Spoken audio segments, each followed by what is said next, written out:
বাবু বাস্তব কথা শোনেন, যখন বাংলাদেশ স্বাধীন হয়েছে জানাই আমি আপনাদের কাছে, আপনারা যারা খুলনায় গেছেন, রূপসা ব্রিজের আগে ওইখানে কুদির বটতলা নামে একটা জায়গা আছে, জানেন তো? কুদির বটতলা, এখানে কুদি মায়ের পূজা হয়। আমার মুসলমান মুমিন ভাইরা আছেন, আপনাদের প্রশ্নের জবাব দেবো, কিন্তু এগুলো ইন্টারন্যাশনাল কথা, এগুলো কিন্তু শুনতে হয়। তো ওই কুদি মায়ের পূজা হয়। এই কুদির মায়ের কাহিনীটা একটু বলি, পরে বলি কাহিনীটা বলি।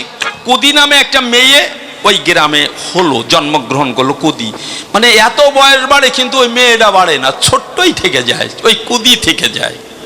ওই মেয়েটার বিশেষত্ব কি ছিল জানেন? একটা লাল গামছা পরতো, আর শুধু খাবার সময় বাড়ি থাকতো, আর সব সময় ওই গাছের গোড়ায় থাকতো। ওখানে ধুলোবালি দিয়ে মায়ের পূজা দিত, ধুলাবালি দিয়ে পাতা থুয়ে, ওই আবার তারপরে কিছু ধুলো থুয়ে কয় কেউ মা খা, তোর প্রসাদ দিয়েছি খা, এইরকম খেলা খেলা করে পূজা দেয়। হঠাৎ একদিন কুদি সময় মতো আসে না, মনে করেন বিবেচনা, ওর মা আর বাবা দৌড়ে গেল যে গাছতলায় তো আছে। দৌড়ে গিয়ে দেখতে পায় সবটুক গাছে গ্রাস করেছে, গামছার একটু কোনা বাকি আছে। ওই কোনা ধরে টান মারে, জানাই আমি আপনাদের ধারে কয়েকটা সুতা ছিল, কিছুটা অংশ ছিঁড়ে এলো, কিন্তু কুদিকে ওই গাছে গ্রাস করলো। আদেশ করলো, মাগো বাবা গো, স্বপ্নে দর্শন দেখালো যে কয়েকদিনের জন্য শুধু তোমাদের ঘরে এসেছিলাম, আমি সেই আদ্যা শক্তির মহামায়ার অংশ স্বরূপা। ওমা আমি আবার যাই, ওই গাছে নেই ঠাই, প্রকাশ করি তাই কথা নিবি, গ্রামবাসীকে বলবি আমার পূজা যেন দেয়, আমার পূজা উপলক্ষে যেন প্রত্যেক বছর পূজা উপলক্ষে কবি সরকাররা এসে কবি গান গায়। কয়েকটা বছর হয়ে গেল, যখন বাংলাদেশ স্বাধীন হলো, মানুষ এত অভাবে আছে জানাই আমি আপনাদের কাছে, ওদের কিন্তু বাবা পূজার কথা মনে নাই। কারণ মুখে যদি খাবার না থাকে, পেটে যদি ভাত না যায়, পূজার কথা মনে থাকে, ওরা পূজা দেয় না। 4-5 বছর হয়ে গেছে। ওই সময় ভাটিয়ালি সুর সম্রাট কবি বিজয় সরকার, সাধক কবি, উনি ভারতের কেউটিয়ায় ছিলেন, ভারতের কেউটিয়া। ওখানে রজনীর দ্বীপ্রহরে বিজয় সরকার ঘুমো ঘরে আছে, কপালের পরে এক কান হাত রেখে ঘুমিয়ে গেছে। ছোট্ট একটা মেয়ে কালো রূপ ধরে শিওরে দাঁড়ায় ডাক দিচ্ছে, বিজয়, ও বিজয়। বিজয় সরকার চোখ মেলেই বলছে, তোর সাহস তো কম না, কে রে তুই? বিজয় সরকারকে নাম ধরে রাখিস, কে তুই? বলছে আমি তোর মা। তুই আমার কোন মা? বলছে আমি তোর কুদিমা। কি জন্য এসেছিস জানিস? ওরা আমার পূজা দেয় না। আমি বাংলাদেশের রূপসা থেকে এসেছি, ফকিরহাট থেকে এসেছি, ওরা আমার পূজা দেয় না। আর পূজা উপলক্ষে যে গান, কবি গান আমি বহুদিন শুনি না, কথা নিবি, একবার কি বাংলাদেশে যাবি, আমাকে গান শুনিয়ে আসবি। বিজয় সরকার হাতখানা বাড়িয়ে দিয়েছে ওই ঘুমো ঘরের ভিতর দিয়ে। তুমি জানো না আমরা কবি সরকার, আমরা টাকা ছাড়া, বায়না ছাড়া আমরা গান গাই না। টাকা দাও, বায়না দাও। বাংলাদেশের 10টা টাকা, সে টাকা এখনো বিজয় সরকারের দোয়ারও যায়, বান্ধানো আছে। বাংলাদেশের 10টা টাকা কাছে দিল, বিজয় সরকার আবার হাতে নিল, ঘুমো ঘরে প্রবেশ করলো। সত্য মায়ের ইচ্ছা, ঘুম থেকে জেগেছে জানাই আমি আপনাদের কাছে লক্ষ্য করছে যে আমার হাতে 10টা টাকা। মনে পড়ে গেছে ফকিরহাটের কুদিমা আমাকে এই টাকা দিয়ে গেছে, তার ওইখানে আবার গান গাইতে হবে। তখন বর্ডারের কড়াকড়ি ছিল না, এমনভাবে দ্রুত গতিতে এসেছে জানাই আমি আপনাদের কাছে। গ্রামের ভিতরে প্রবেশ করেছে, বলছে পূজা দিস না কেন? বলছে বাবু আমরা কি খাবো সেই জোগাড় নাই, কি দিয়ে পূজা দেব? বলছে কি মা মা বলে চোখের জলে কি মায়ের পূজা দেওয়া যায় না? ওরে বনে কি ফুল ফোটে না? বনের জবা চয়ন করে জানাই তোদের ধারে, মা মা উচ্চারণ করে চোখের জলে বনের জবাকে মাতৃপদে উৎসর্গ করলে পূজা হয়ে যায়। মা খাবার চায় না, মা প্রসাদ চায় না, মা প্রসাদ তোদের দিতে চায়। বাবা সত্যি, মা কিন্তু নিজে কিছু চায় না, চায় মা দিতে চায়, সন্তানকে দিতে চায়, মা নিজে চায় না। কথা নিবি, পূজার আয়োজন কর, যা কিছু আমার আছে। বলছে বাবু গানের পরে জানাই তোমার ধারে, তোমার হাতে যে টাকা দেব সে টাকা তো নাই। বলেছে যার দেওয়া দরকার সে আমাকে দিয়েছে।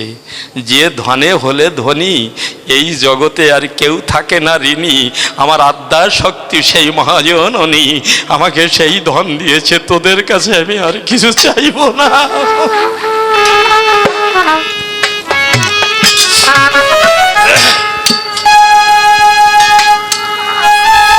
পূজা শুরু হয়েছে। ইয়া দেবী সর্বভূতেষু মাতৃরূপেণ সংস্থিতা, নমস্তস্যৈ নমস্তস্যৈ নমস্তস্যৈ নমো নমঃ। ইয়া দেবী সর্বভূতেষু সন্তি মায়তি সংস্থিতা, নমস্তস্যৈ নমস্তস্যৈ নমস্তস্যৈ নমো নমঃ। সর্বমঙ্গলা মঙ্গল্য শিবে সর্বার্থ সাধিকে, শরণ্যত্রম্বকে গৌরী নারায়ণী নমস্তুতে। মন্ত্রহীনকে ক্রিয়াহীনকে ভক্তিহীনকে সুরেশ্বরী, জয়াদেবী দিব্যাঙ্গমায়া দেবী পরিপূর্ণমর্তদাস্তমে। ওগো অন্নদাত্রী মা, তুই কি দেখতে পাস না তোর সন্তান যারা মুখে অন্ন জোগাড় করতে পারে না তারা, তুই মা সারা ছাড়া কথা নিবি, ভক্তের মুখে অন্ন প্রদান করবি। যত সব ভক্ত বৃন্দে মা বৃন্দে ভালো।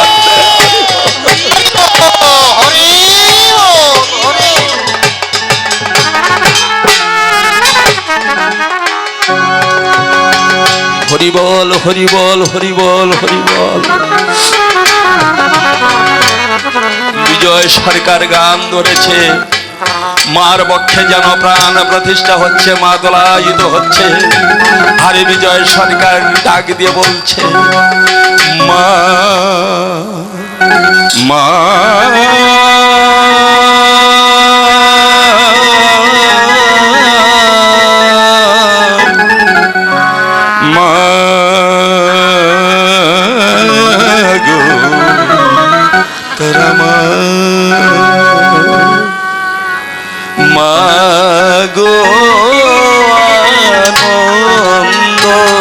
পুরো ভাগে আমরা দুইজনে কিন্তু ওই জায়গায় বসা ছিলাম।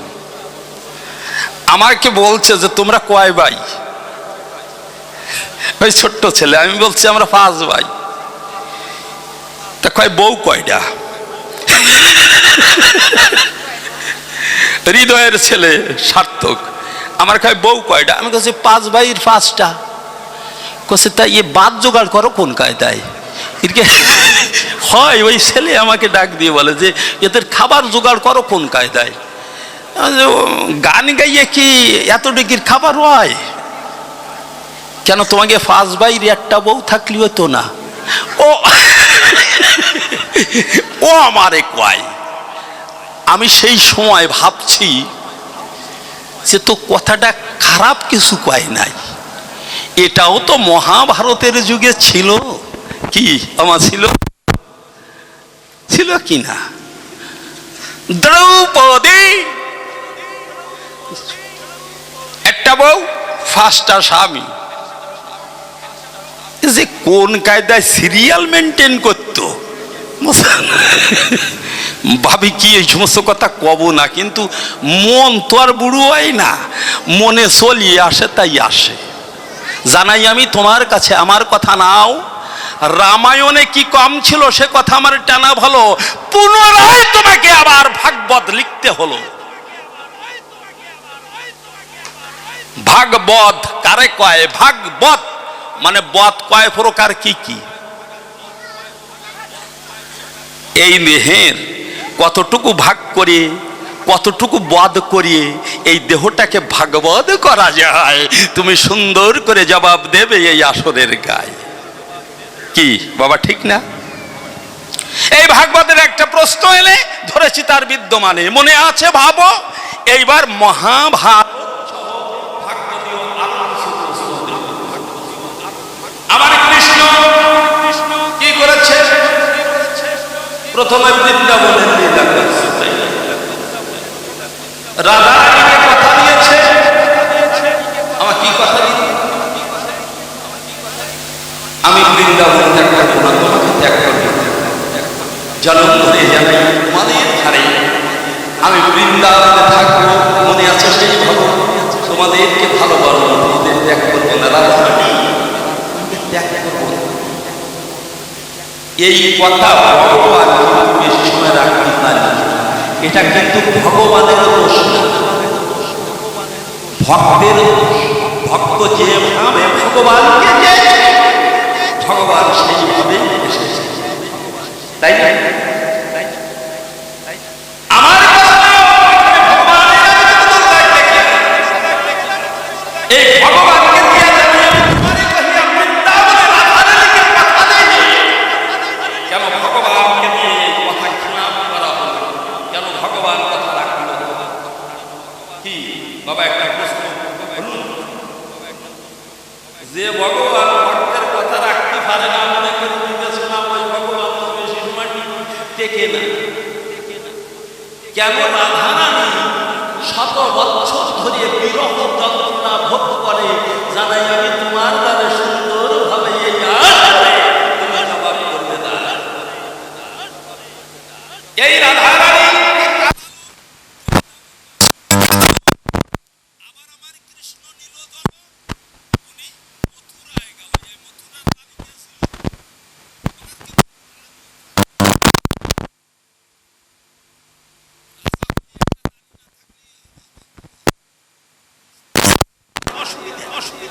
মথুরার এই নাকি সেই কুবজা রূপসী যাহাকে লেগেছে ভালো। যারা আমরা কীর্তন গান শুনি, বুঝছেন? কীর্তন গান শোনেন তো আপনারা? শোনেন না কীর্তন গান? পালা কীর্তন শোনেন না? তোমরা শোনো তো কীর্তন গান? হ্যাঁ, সবাই শোনে। শোনেন, আমার অঞ্চলে শ্যামবাবু নামে এক বিশেষ ভদ্রলোক, গণ্যমান্য সুনাম ধন্য দেশ বরণ্য একজন ব্যক্তি, অত্যন্ত ভক্ত মানুষ। শেফালির কীর্তন হচ্ছে। শেফালির গান শুনছেন? কি চমৎকার গান গায়। ওই শেফালির কীর্তন হচ্ছে, ফাঁকা রাস্তা দিয়ে যেতে হয়। উনি খুব ব্যস্ত হয়ে পড়েছে যে শেফালি কি সরিয়ে যায়, মানে যে ঠিক মতো বাত কর্ম করিয়ে যাবে বাড়িতে, এ সময়ও বেশি সময় পাই নাই। তাড়াতাড়ি স্নান করিয়ে জানাই আমি আপনাদের ধারে ধুতি কাপড় পরিয়ে একটা উত্তরীয় এইখানে দিয়ে রওনা দিয়েছে, কিন্তু ফাঁকা জায়গায় ওনার কিন্তু পায়খানা আইছে। বাবা, এটা তো অবলা জিনিস, যখন তখন আসতে পারে না। ওনার পায়খানা যখন এলো, সে কথা আমার টানা বলো, তাড়াতাড়ি একটা কুল গাছের আড়ালে বসলো। পায়খানা ওদিক হচ্ছে আর সামনে লক্ষ্য করছে চমৎকার একটা পাকা কুল। বাবা, তা না খাইয়ে ফারা যায় না। পায়খানাও হয় আর ওই কুল দেখে ধরিয়ে দিছে মুখে, এক কামড় দিয়ে আবার মনে মনে ভাব দিছে, আরে কি জ্বালা, এই অবস্থায় আবার কুল খেলাম, কেউ টেকলো নাকি? সামনে আবার ইলেকশন, ওনার আবার একটু ক্যান্ডিডেট হওয়ার ইচ্ছে আছে, বুঝছেন না? কেউ দেখি নাই। উনি শৌচক্রিয়া সেরে জানাই আমি আপনাদের ধারে কীর্তন আঙিনায় গিয়ে শামুক ভাগে দিয়েছে দর্শন, সামনের আসন করেছে গ্রহণ। একজন গণ্যমান্য ব্যক্তি সামনের আসনে তো বসবে। ওই সময় কিন্তু শেফালি কীর্তনিয়া, উনি শ্রীকৃষ্ণের বংশ নিয়ে আলোচনা করছে। তা বংশ মানে তো কুল মানে বংশ না? তা শেফালি গাইছে, শ্যামবাবু বইছে, ওইখানে কে বলে সে বইছে, শেফালি গাইছে, ও শ্যাম তোমার কুলের কথা আমি জানি। শ্যামবাবু কিন্তু অবাক হইয়া গেছে যে পায়খানায় বসে কুল খাইছি, তাই এই শ্যামড়ি জানলো কোন কায়দায়? ভেবেছ তোমার কুলের কথাই আমি জানি না, জানি না, তুমি ভেবেছ নাকি তোমার কুলের কথা জানি না? আর শ্যামবাবু তো গণ্যমান্য ভক্ত মানুষ, দাঁড়ে যাই কাছে, ভেবেছ তোমার কুলের কথা আমি জানি না, জানি না, তোমার কুলের কথা খুলে বলিব, কুলের কথা খুলে বলিব। কি সমস্যা দেখছেন? শ্যামবাবু 10টা টাকা বের করে বলছে কি, খুলিয়ে বলতে হবে না, খুলিয়ে বলিস নে মা। কইয়া শেফালির জড়াইয়া ধরে কাঁদতেছে, আর শেফালি বাপ দিছে কি গানে খুব সন্তুষ্ট হচ্ছে। বললেন না বলিয়া আমি যাব না, যাব না, না বলিয়া আমি যাব না, যাব না।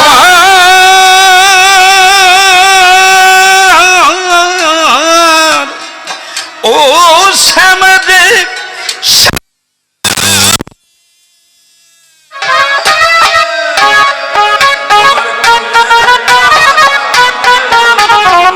কুলের কথা খুলে বলিব।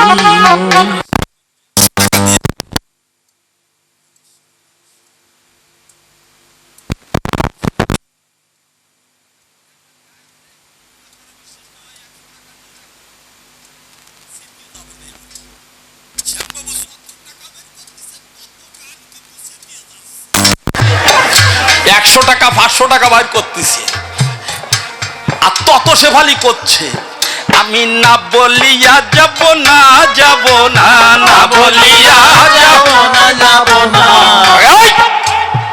10 টাকা দিলাম, 50 টাকা দিলাম, 100 টাকা দিলাম, 500 টাকা দিলাম, 1000 টাকা দিলাম, তবু পায়খানায় বসে কুল খাইছে, তুই না কইয়া যাবি না, কইয়া যা, না ইলেকশন করবো জানি।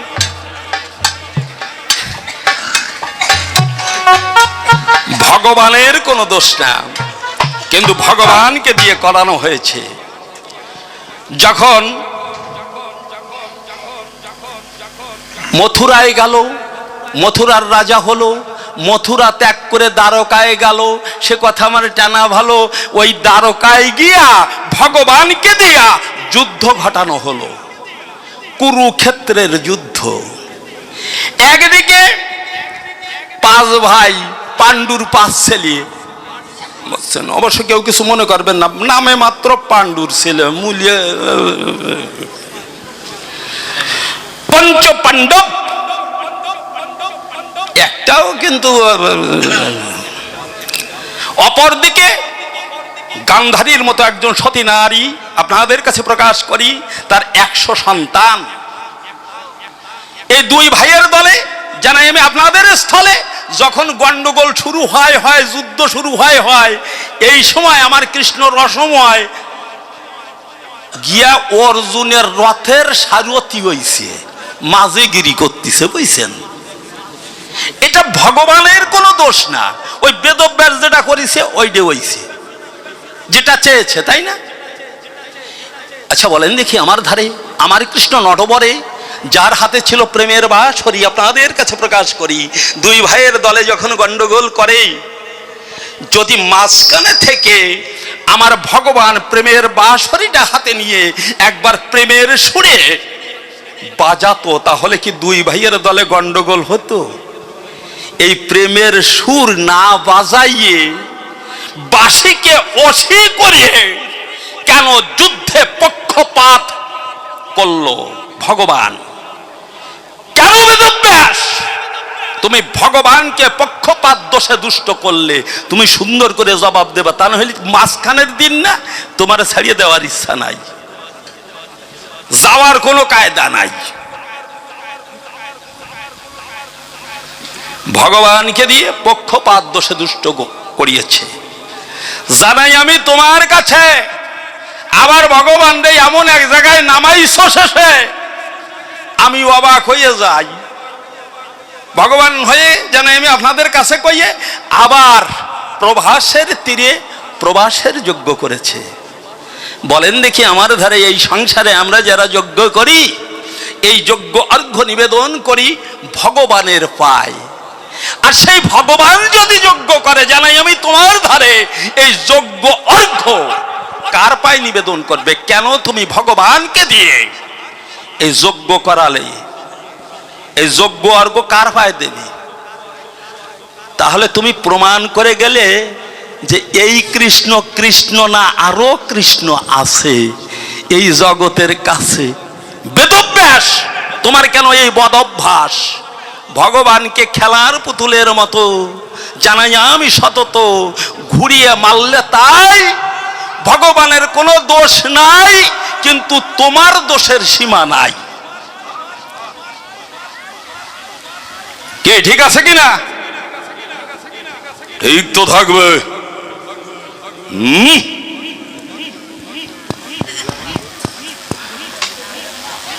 মানে জ্বালা কি দেখছেন? কি জ্বালা! মানে নতুন বউ উঠাইয়া প্রেমের ঢেউ, নতুন বউ সবে মাত্র আইছে, এখন ওর স্বামী বলতেছে আজকে খাসির মাংস রান্না করো, স্বামী বলতেছে। আর যে শ্বশুর সে বলতেছে আলু বাতে দাও। আচ্ছা, শ্বশুরের কথাও রাখতে হবে আর স্বামীর কথাও রাখতে হবে। তোমার কাছে প্রশ্ন করিয়া যাব না জবাব সারিয়ে যাব?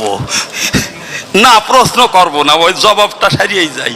বুদ্ধিমতী বউ যদি হয়, সবাই আমার বলতে হয় খাসির মাংসের মধ্যে আস্ত আলু ছাড়িয়ে দেবে। কি ঠিক না? যাই হোক, অনেক কথা হয়ে গেছে জানাই আমি আপনাদের কাছে। দেখেন, কবি গান গাইতে গেলে পরে জানাই আমি আপনাদের ধারে দ্বন্দ্বের গান, তো কিছু কথা বলতেই হয়।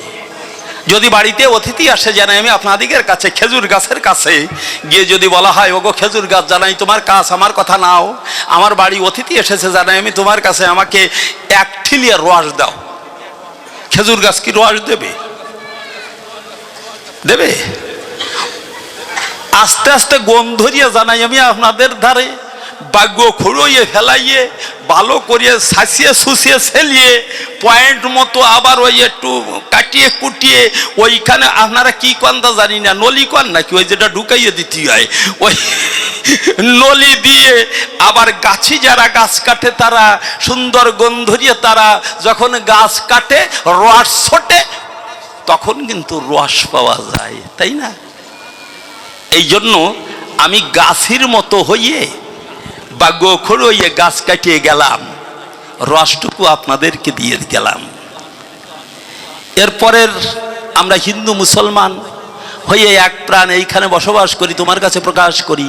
কথা নাও, আমরা ভাবের ঘরে কবি যারা বলি তারা যে হিন্দু মুসলমান এদের ভিতরে নাই কোনো ব্যবধান, কিন্তু আজকে আমি কিছু ব্যবধান দেখাইয়ে যাই, যাবো নাকি? ব্যবধান দেখাইয়ে যাই। আমরা হিন্দু যারা, তোমাকে না নিয়ে আমরা মন্দিরে যেতে পারি না, বুঝছো? একদম সত্যি, আমি মানুষ হইয়া কথা বলতেছি।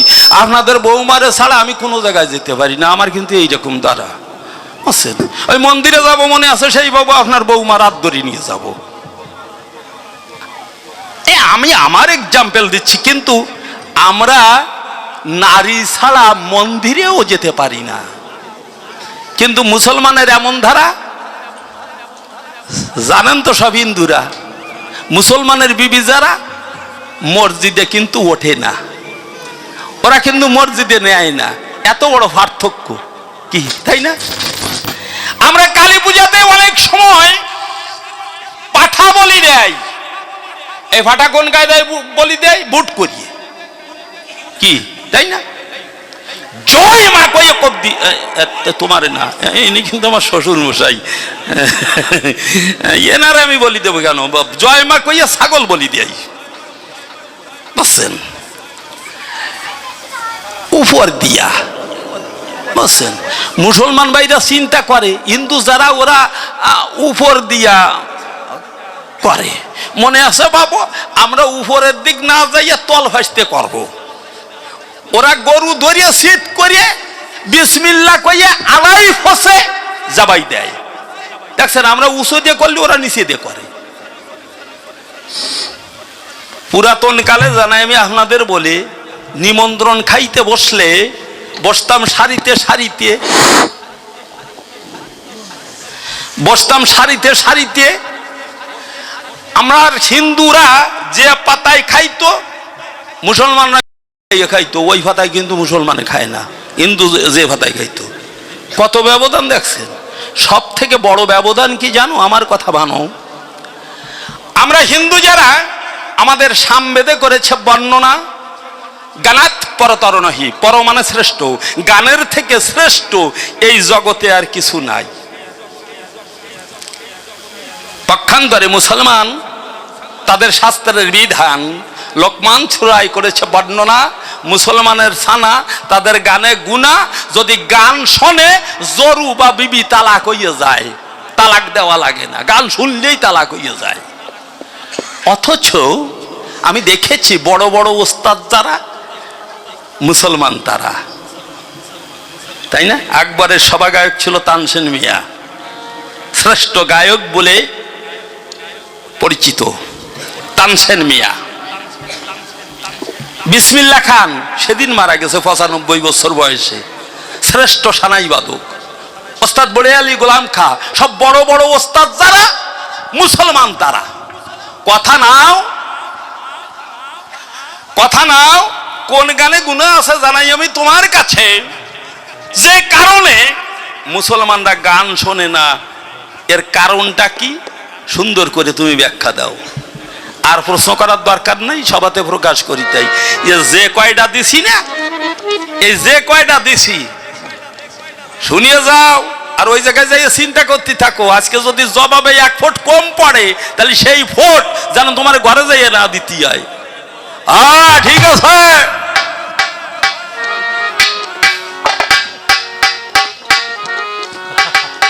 মানে দুইজনে গন্ডগোল করে একটা আরেকটার কথা, জানো তোমাকে কি করতে পারি? কি করতে পারো? কিচ্ছু করতে পারি না।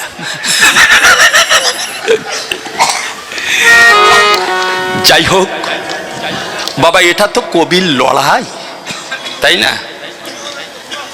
আমি যখন কবির দলে আসি, আমি আমার ইচ্ছায় আসি নাই। আমার বাবার বয়স ছিল তখন এইরকম, চেহারাটাও এইরকম কায়দার ছিল। আমাকে ডাক দিয়ে জানালো, মানুষ রে আমি হ্যালো বাবা, সুরের এতবার পরিবর্তন ঘটলে হয় না। হ্যালো, কি হয়েছে? সমস্যাটা কি? হ্যালো,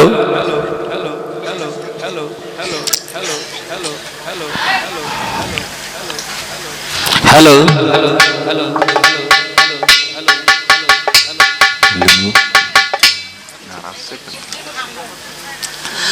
আমি বললাম, আমার বাবা বলছে যে মানুষ তুই তো মডার্ন শিল্পী। আমি একজন মডার্ন শিল্পী ছিলাম। আমার 5 বছর আমি রাগ প্রধান গান শিখেছি,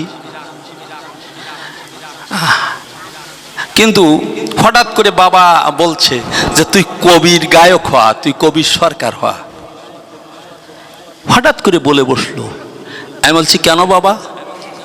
বলছে পারের কড়ি যদি সংগ্রহ করতে হয়, ভক্ত সংঘ নিতে হয়। যদি কবির সরকার হতে পারিস, কথা নিস, তাহলে পারের কড়ির সংগ্রহ হবে। আমি বললাম বাবা, এই কবির সরকার যারা আমার কাছে বেশি ভালো বলে মনে হয় না। বলছে কেন? আমি বলছি দেখেছি, জানাই তোমার কাছাকাছি মরার সময় মানুষ ভালো মন্দ বোঝা যায় না। এই মরার সময় এরা বুগে বুগে মরে। কবির সরকার যারা, কেউ অন্ধ হয়ে যায়, বিজয়বাবুও কিন্তু অন্ধ হয়ে গিয়েছিল। কেউ প্যারালাইজড অবস্থায় পড়ে থাকে বারান্দায়, মরণ হতে চায় না, নারায়ণবালা।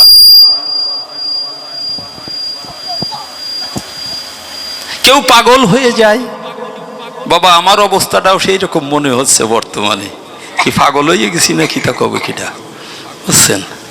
পাগল পাগল ভাব হয়ে যায়। বাবা ডাক দিয়ে সে সময় বলল কি, এটা তো এই পারের খেলা, যা করে নন্দলালা, এপার আর ওপার, এটা আমাদের নিজের ঘর বাড়ি না খোকারে। যদি আপন বাড়ি যেতে হয় জানাই তোরে এ সময় ভক্ত সঙ্গের প্রয়োজন আছে, তুই আমার আদেশ অনুসারে জানাই আমি তোর ধারে ভক্ত সঙ্গ করবি, যা কবি গান শিখবি। আমি মনে মনে ভাবলাম কেন আমাদের এমন হয়, আমরা কবি গান করি, আমরা তো ভালো কথা বলি, আমরা তো মায়ের এই যে আদ্যাশক্তি মহামায়ার পোষ্য সন্তান। বিশ্বাস করেন,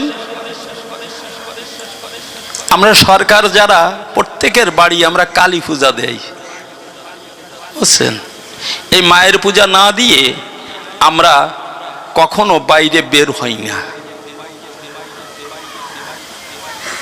তবুও কেন আমাদের এই দশা হয়, আমি নিজেই নিজের কাছে প্রশ্ন করে জবাব জেনেছি। কি জানেন মা, কোনো আসরে কৃষ্ণ নিন্দা করতেই হয়, হয় না?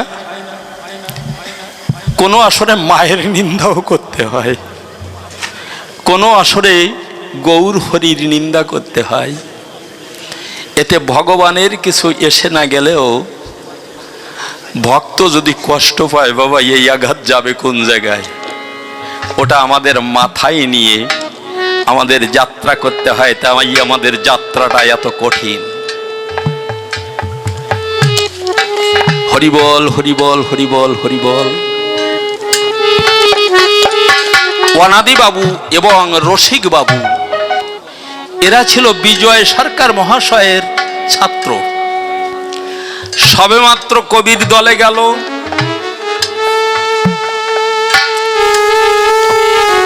বিজয় সরকার আশীর্বাদ করলো তোরা বড় কবির সরকার হবি।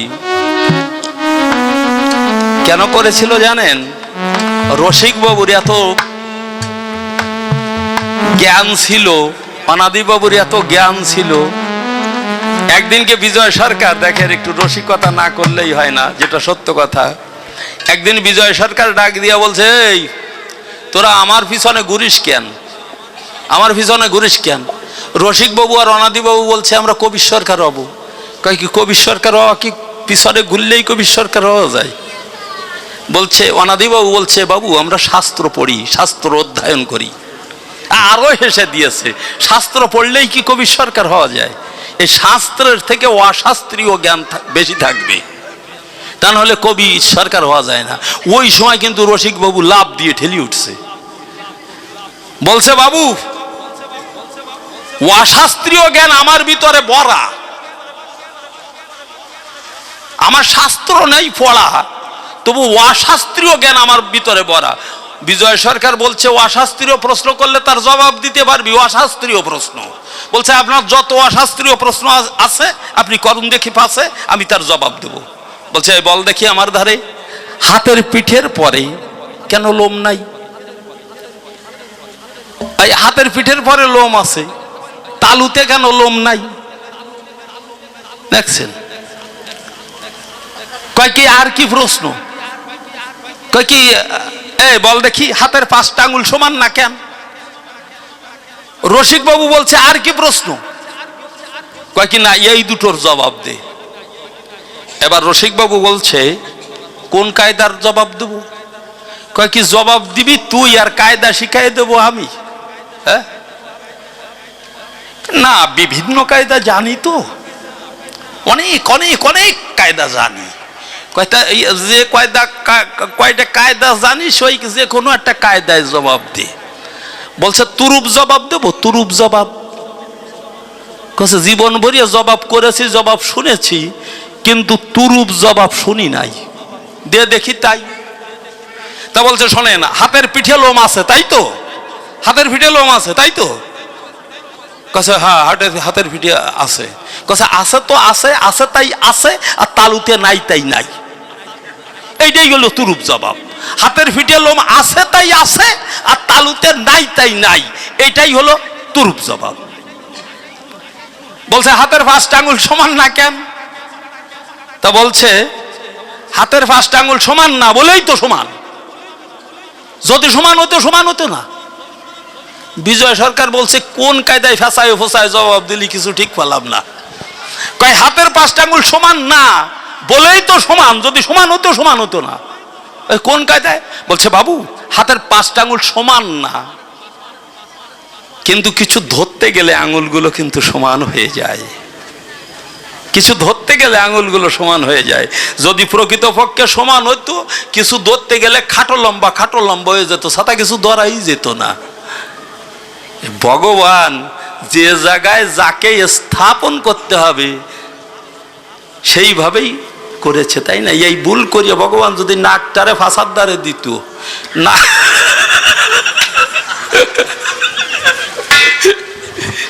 ভগবান কিন্তু এই ভুল করে না। বিজয় সরকার আশীর্বাদ করলো তোরা বড় কবি সরকার হবি। হ্যালো, তোরা বড় কবি সরকার হবি। হলো তাই। একটা আসর মাত্র গান গেয়েছিল বিজয় সরকারের 2 ছাত্র, অনাদি বাবু এবং রসিক বাবু। ওই আসরেই এমন ভাবে গন্ডগোল করেছে জানাই আমি আপনাদিগের কাছে। দাদা এই কোন কায়দায় সাউন্ড? মাইকের সাউন্ড কমাও। মাইকের সাউন্ড লাগবে কি জন্য? হ্যালো হ্যালো হ্যালো হ্যালো, আমি মানুষকে গান শোনাতে চাই। শব্দ করলে যে বেশি শব্দ করে সে কি বড় সরকার নাকি? আপনারা যদি আমার গান শুনে সঠিকভাবে আনন্দ উপভোগ না করেন তাহলে আমার সকল কথা ব্যর্থ হয়ে যাবে না কি, তাই না? অনাদি বাবু এবং রসিক বাবু একটা স্টেজ গান করেছে। সেই স্টেজেই এমন শাস্ত্র নিয়ে, এমন যুক্তি নিয়ে এমন গন্ডগোল করেছে, শেষ পর্যন্ত অনাদি বাবু রসিক বাবুকে বলছে তোর সাথে বাবু বাবু বাবু এই যে যা, ঠিক আছে ঠিক আছে ঠিক আছে ঠিক আছে বাবু।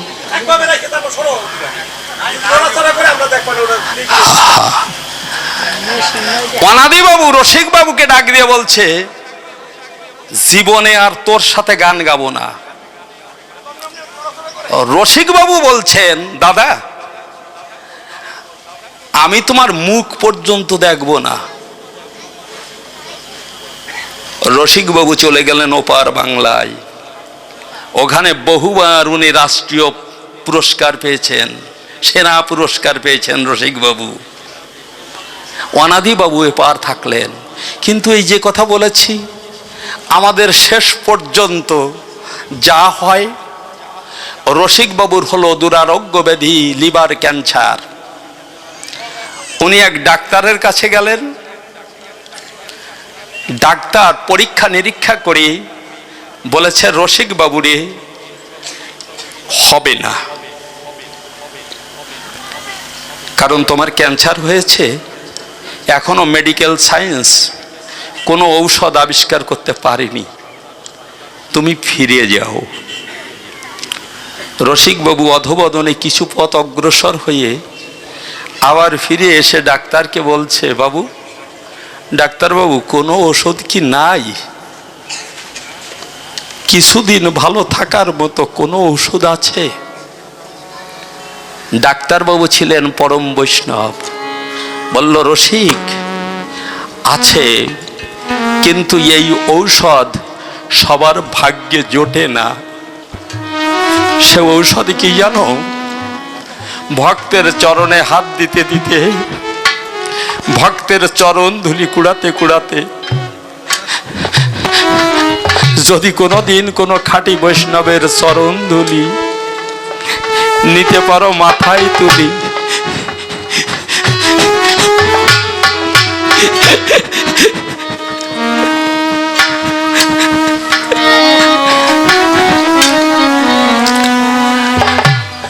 তার মতো মহা ঔষধি আর নাই।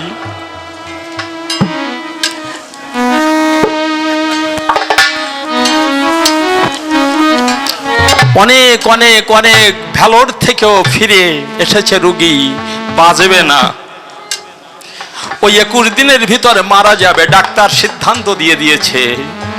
কিন্তু আমারও দেখা আছে সাধুর চরণ ধুলির গুণে, সাধুর চরণ ধুলির গুণে তার রোগ মুক্তি হয়েছে, আমারও দেখা আছে।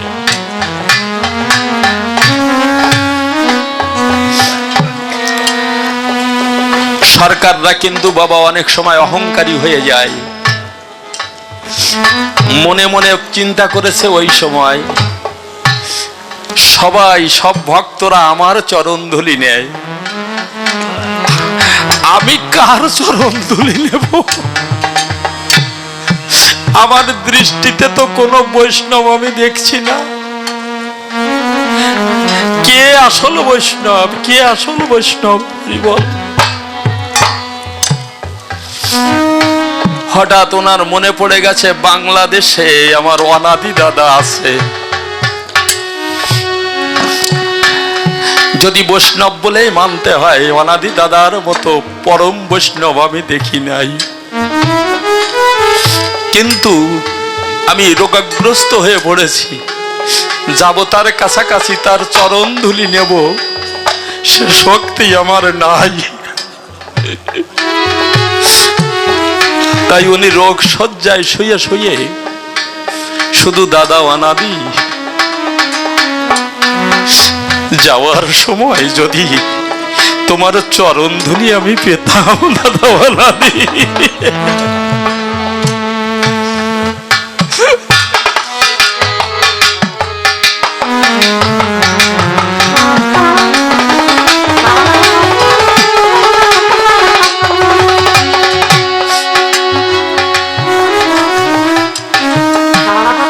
ঠাকুরের নামে প্রেমে না, কৃষ্ণ নামে প্রেমে না, রসিক বাবু অনাদির নামে প্রেমে বিগলিত হয়ে রোগ শয্যায় শুয়ে শুয়ে অহর্নিশ ডাক দিয়েছে অনাদি, অনাদি, হরি বল, হরি বল।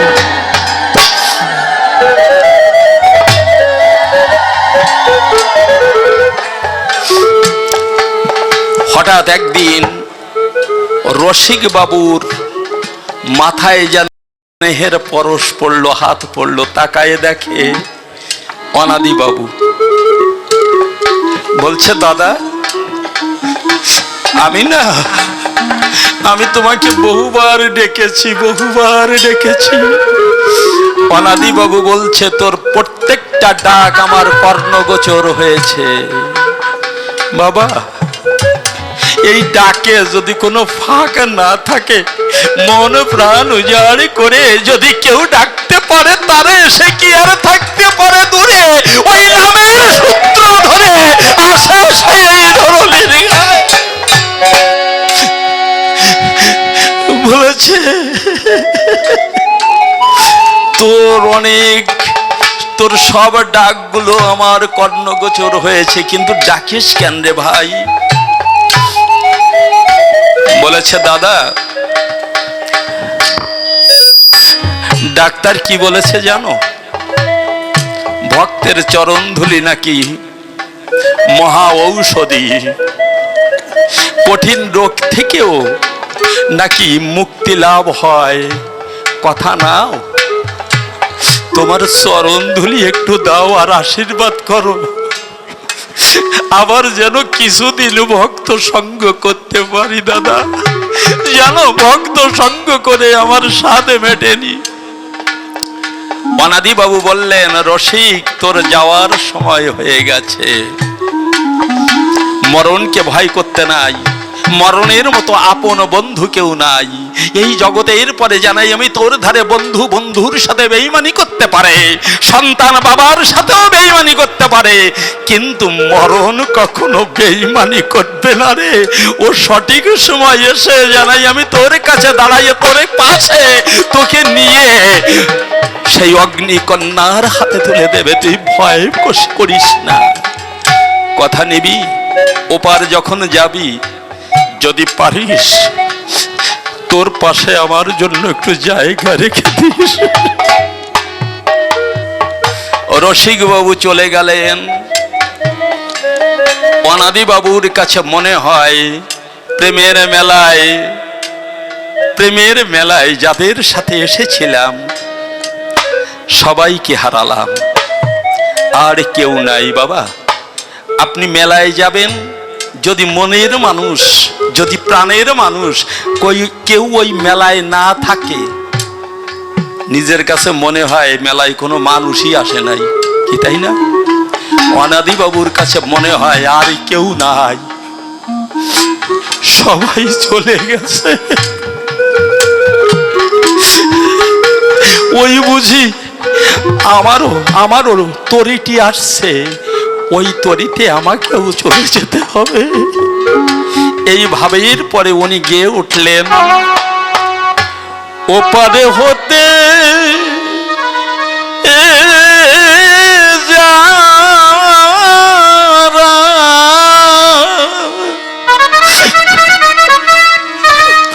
যারা আমার সাথে এসেছিল তারা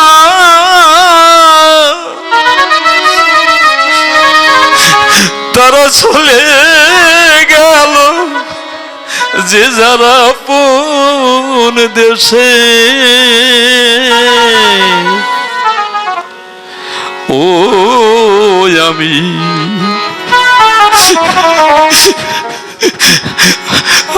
একা বসে আছি ঘাটে,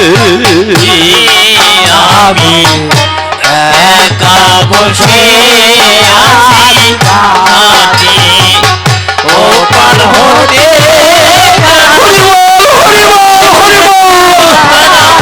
চলে গেছে যে যারা আপন দেশে। আমি একা বসে আছি ঘাটে, ও আমি একা বসে আছি ঘাটে। হতাশে কাঁদিছে প্রাণ বসে একাকী, দিবাকর বসিল ওই পাটে। আমি একা বসে আছি ঘাটে, ও আমি একা বসে আছি ঘাটে। অচেনা পথ থেকে পাই না খুঁজে, কোথা হতে এসেছি পাই না বুঝে।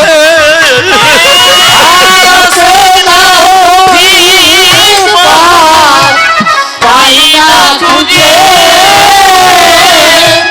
কোথা হতে এসেছি পাই না বুঝে। কান্তরবির ছায়ায় ধরণী ধুলির মায়ায়, কান্তরবির ছায়ায় ধরণী ধুলির মায়ায়, ব্যাকুল প্রহর মোর কাটে। আমি একা বসে আছি ঘাটে, ও আমি একা বসে আছি ঘাটে। সুধী ভক্তগণ, আমরা যারা জগতে এসেছি একে অপরকে কত আপন ভেবে জেনেছি, আপন ভেবেছি, তাই না? কত জানা জানি, কত চেনা চিনি। একদিন এমন একটা সময় হবে আমার চেনা মানুষগুলো অচেনা হয়ে যাবে। আমার বুকে যাকে স্থান দিয়েছি, আমার সন্তান এসেছে, বুকে নিয়েছি, কোলে নিয়েছি, কত প্রস্রাব করেছে, কত পায়খানা করেছে, তাই না? মামা, একটা সন্তানকে কোলে নিয়ে মা যাচ্ছে ভাত খাইয়া, ওই সন্তান কোলের পরে কতবার বিষ্ঠা ত্যাগ করেছে না? ঘৃণা হয়, মায়ের কি ঘৃণা হয়। মা কিন্তু বিষটাকে চন্দনের মতো চিন্তা করেছে, তার মূত্রকে গঙ্গা জলের মতো চিন্তা করেছে।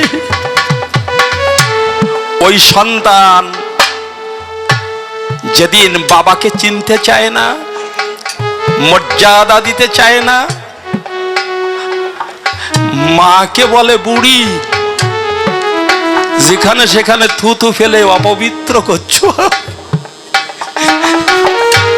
সেই দিন জগৎটা বড় অচেনা হয়ে যায়। এত আপন ভেবেছি যাদেরকে, তারা যখন দুর্ব্যবহার করে তখন চিন্তা করতে হয় পড়ে আসি পরের ঘরে, এ ঘর আমার না। অচেনা পথিকে পাই না খুঁজে,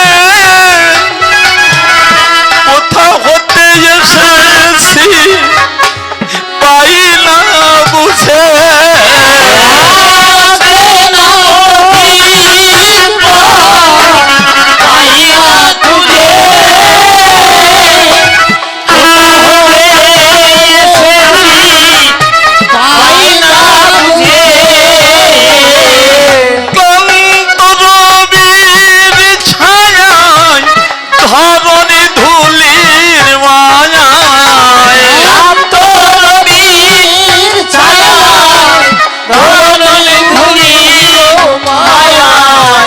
কুলো প্রহর মোর কাটে,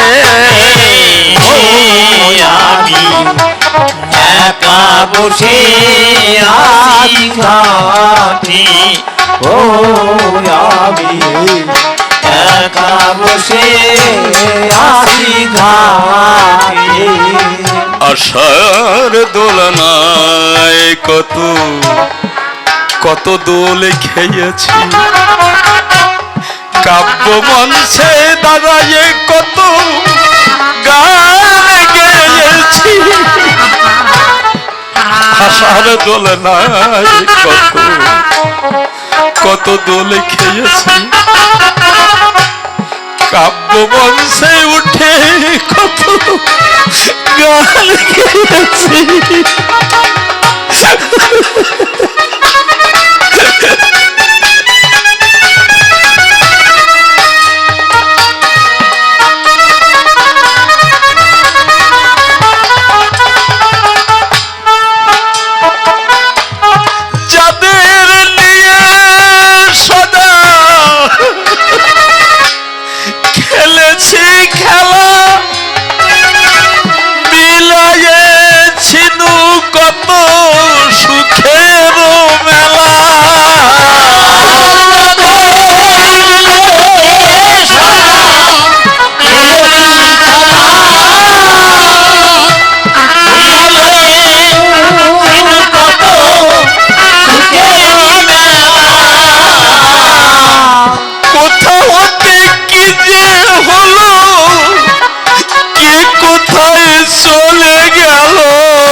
সারা নাহি পাই মাথা খুঁটে, আমি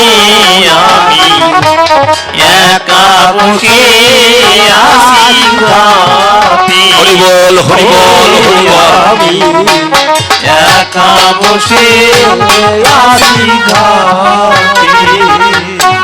যাদের স্মরণে দেশ হইতো আকুল, কোথা সেই কবি গুরু রাজেন্দ্র নকুল, যাদের স্মরণে দেশ হইতো আকুল, কোথা সেই কবি গুরু রাজেন্দ্র নকুল। কালের খেওয়াই কি কোথায় চলে গেল হায়, কোথা সেই প্রাণের কবি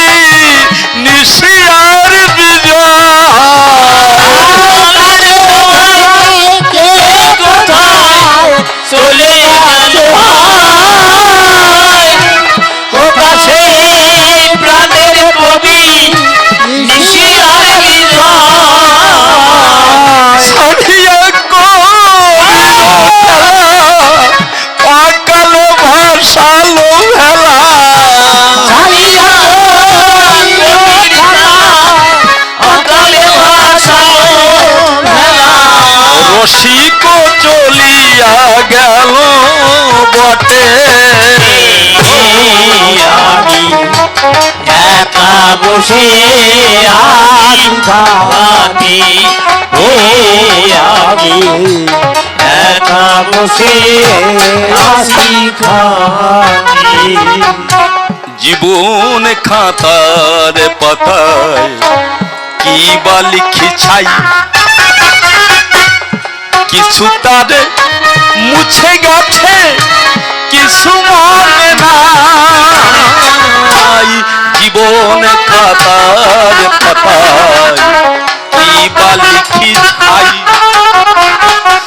কিছু তার মুছে গেছে, কিছু মনে নাই। উলটিয়া পাতা দেখি সবই লেখা ভুল, আমি যেন কাজ হাতের খেলার পুতুল। লোকিয়া পাতা দেখি সবই লেখা ভুল, আমি যেন কাজ হাতে খেলার পুতুল। বেদনার ঝুলি কাঁধে দিন অনাদি বসে কান্দে,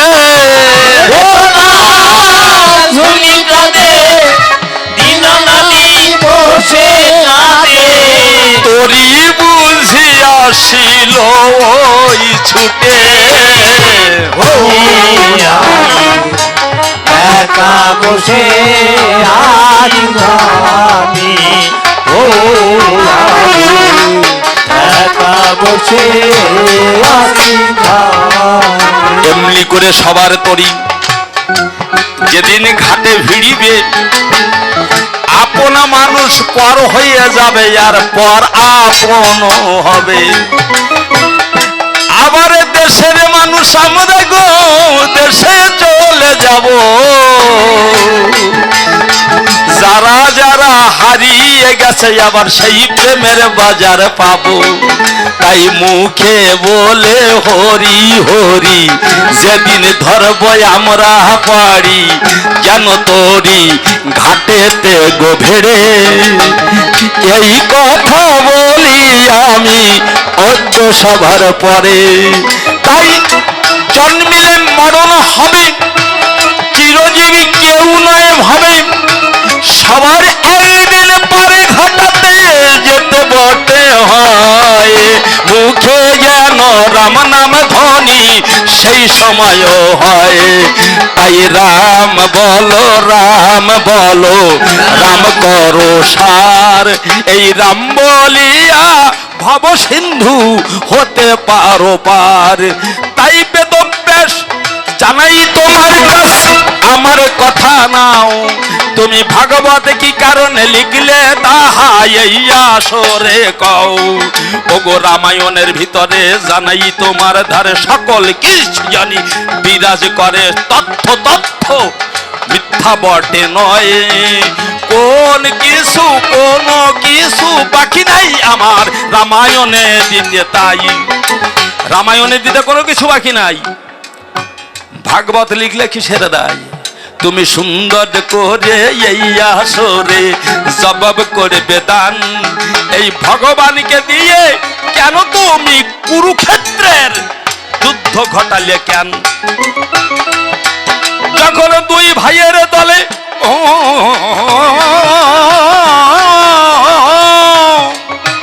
যুদ্ধার ভাব, যুদ্ধাং দেহি ভাবে জেগেছে, তাই কেন প্রেমের হাত নিয়ে বাজালো না কানাই?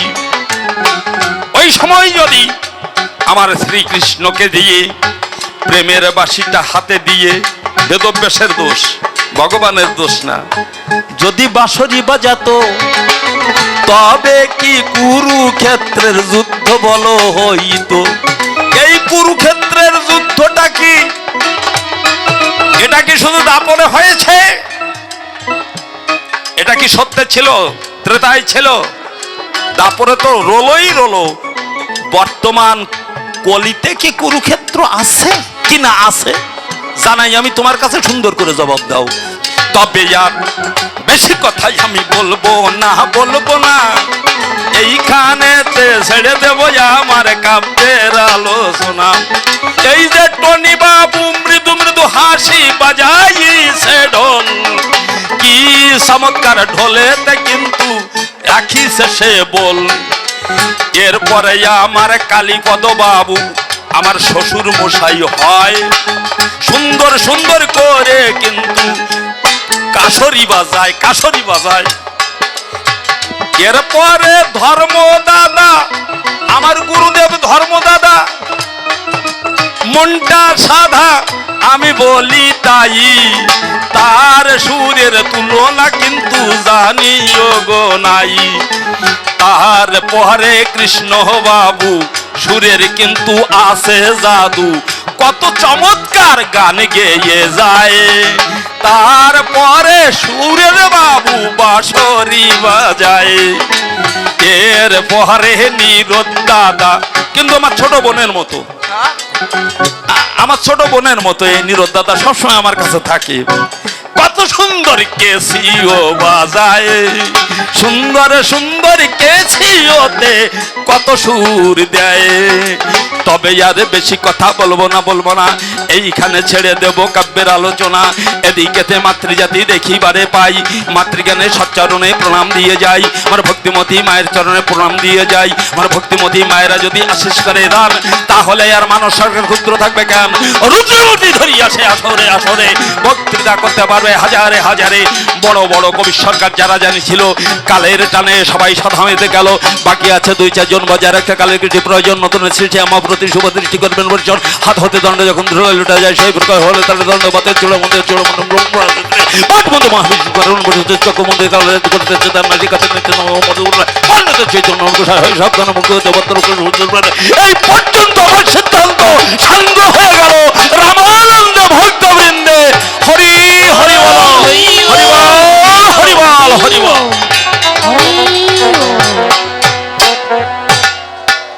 লো